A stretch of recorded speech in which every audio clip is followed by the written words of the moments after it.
Greetings, teachers of YouTube, and welcome once again to my red shower curtain soundstage of pedagogical doom. So it's morning for me, so I'm a little tired, but I figured today I would talk about cell phones in the classroom, one of our absolute favorite phenomena. So, full disclosure, if it was up to me, and if it was a good idea, I would ban cell phones in the classroom. I think they are a major distraction. However, there are a couple of reasons why we can't do this, and a couple of reasons why it actually would backfire if we tried to ban cell phones. And I'm going to talk a bit about that. And then I'm going to give some suggestions on how do we deal with these cell phones? How do we make sure that our students are engaging with the class rather than being, fully absorbed in a screen? Now, let's first talk about why we can't ban cell phones. Why can't we just say, hey, make the cell phone go away? One of the best examples is actually from one day when I was teaching. I was teaching late afternoon class. The class normally finished at about 4:50, I believe. And as I'm teaching at 4:30, my cell phone dings. And normally, as a teacher, I don't check my messages during class. I don't look at what's on that phone because I feel that would be a bigger distraction than anything students might do. But that day, I happened to look down at it, and it was my son's mom messaging to ask if we should take our son to the doctor. And I'm like, what?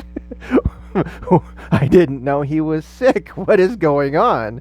And so, having no context, knowing no clue what is going on, I told my students, all right, guys, class is done in 15 minutes anyway.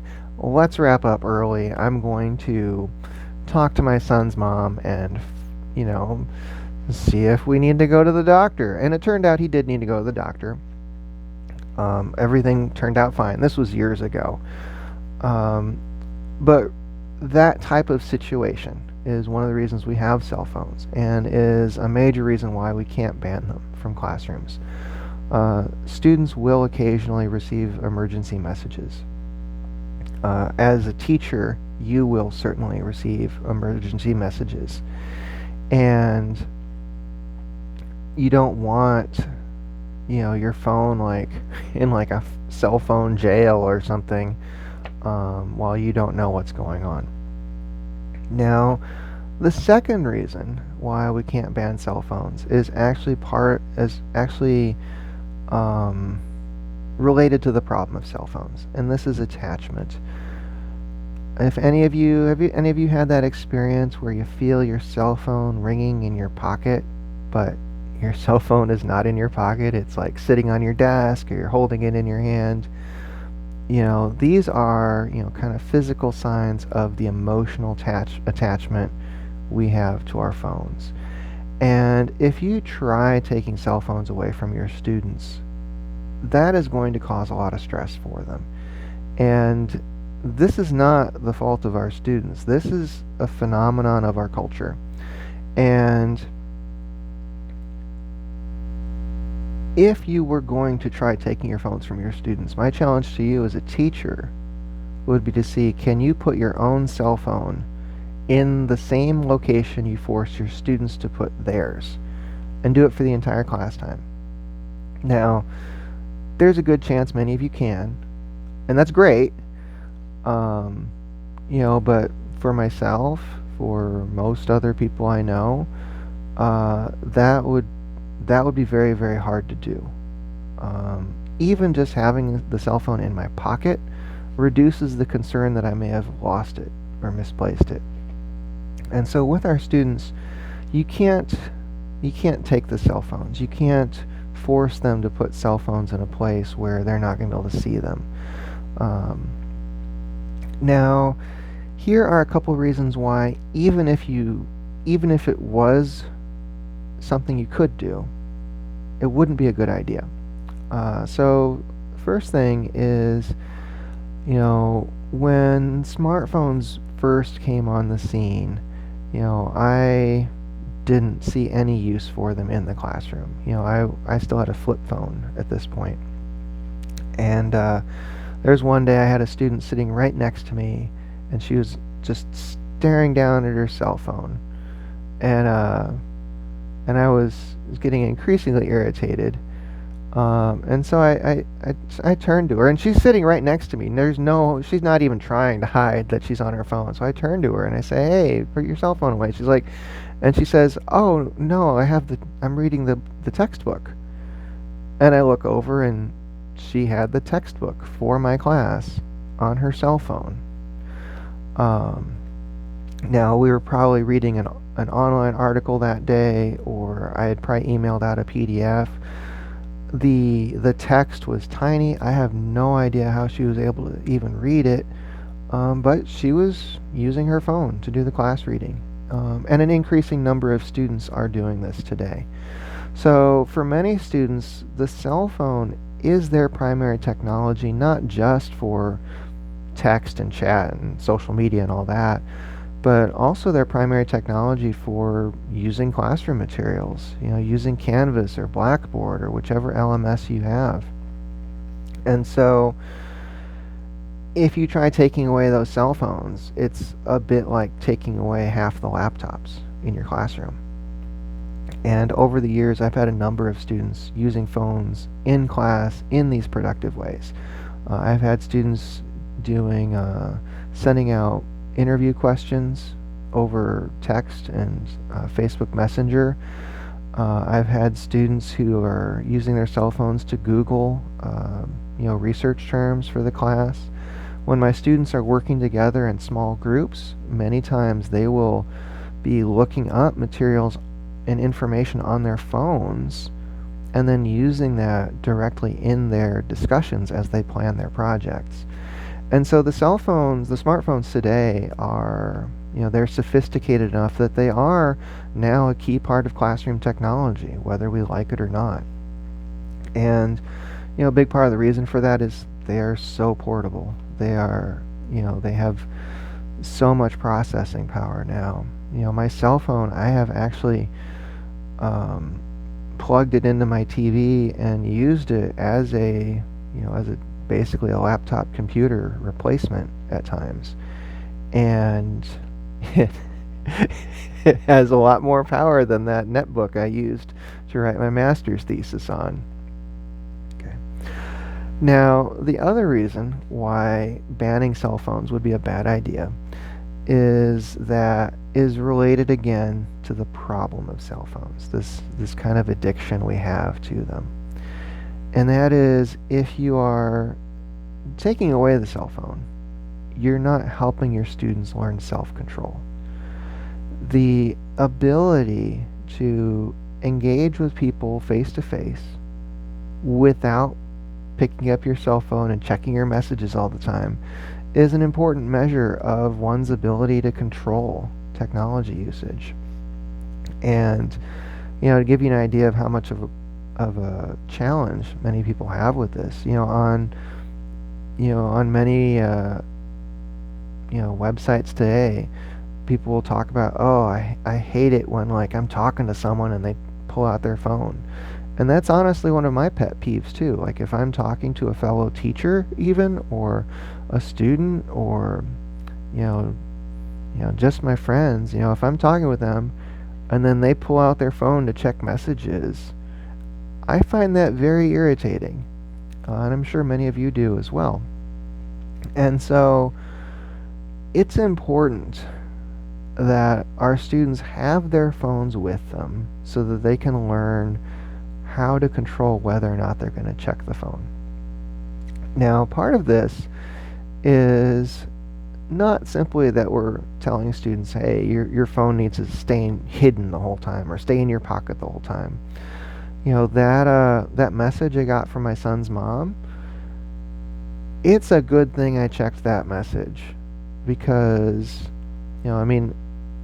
things turned out fine, but if I had not seen that message, if I had stuck around at work a few extra hours catching up on grading, that would not have been ideal. And so we want our students to be able to maintain a healthy balance where if they get a message, they can look down, check that message, and then put the phone down without replying unless it's important. So let's talk a bit about, how do we deal with the cell phones? Now, in an ideal world, your teaching would be so exciting that students would be like, I'm here for class. My cell phone is not that cool because my teacher is awesome. But we don't live in that world. It's like I tell people, in teaching today, it's not a question of how interesting you can be. It's a question of how interesting are you compared to Netflix. Can you be more exciting than Squid Game? Can you be more awesome than The Matrix or Transformers or the latest Jane Austen adaptation? And the answer is no, we can't. We're teachers. We don't have, $1 million budgets for special effects, and, we don't have, teams of writers and animators to make our teaching so exciting that people would pay monthly subscriptions. Students are only paying tuition, right?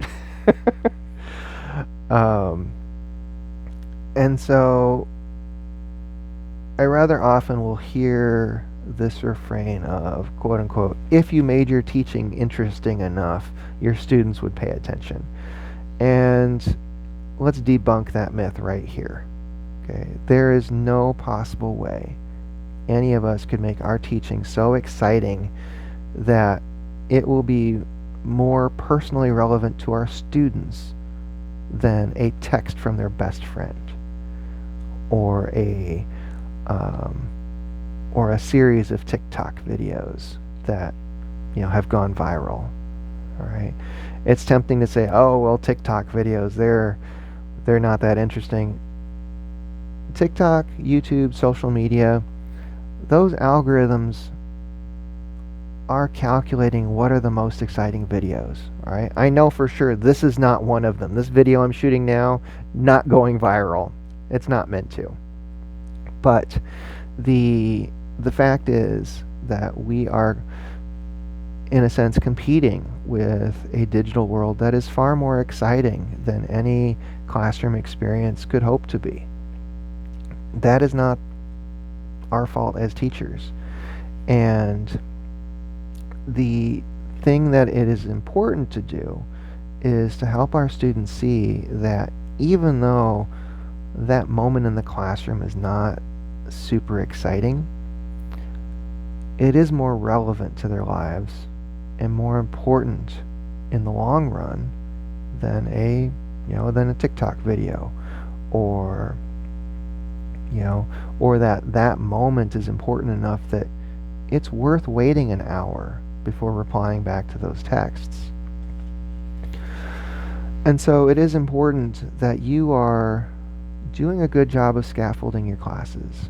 And by this, I mean explaining to your students, this is what we're learning today, this is what we're learning next week, in the months to come. This is how you will apply this to your lives. Now, for writing, it can be difficult for students to see that because they don't necessarily see themselves doing essays for their future careers. They don't see themselves writing a professional email when they're working at jobs that may have them waiting tables or serving customers from behind a counter. So what you need to do is to, one, make your assignments as applicable to the real world as possible, and then two, tell your students, hey, this is how you'll use this in the future. This is, after you graduate college or after you get get out of high school, these are the ways that this skill I am teaching you can help you get ahead. Now, that's not always going to work. Let's be real. There will be some students who will not believe you when you say your classroom is relevant for the real world. I've had a number of students, they hear these things from me, and they have heard these lines from so many teachers over the years that they have difficulty trusting it. And, I think part of the reason for that is because of the way the job market has worked over the past, since I would say 2008 or so. There just have not been great jobs available for high school, college, and grad students. Many college grads have been working at Starbucks for years. They've been driving for Uber. Even folks who have full-time jobs are taking on extra part-time jobs. And so when you take someone and tell them, hey, we're going to do this research paper and this is so going to help you in your career, they're going to look at you like you're crazy because you're a little bit crazy. And so it's important that you recognize that students are going to doubt you. And that's okay. It's good that they doubt people. We don't want blind trust. We don't want blind faith. We want students who are thinking about the world they are in. And because of this, there will be times where you actually do have to lay down some rules about your cell phones. And the key thing to bear in mind is you don't want rules or expectations that are going to create more stress, either for you or your students. And so when it comes to cell phones, like I said, I don't ban them. I don't think that would be effective. If you try taking away a cell phone from someone, you're going to break that trust with them.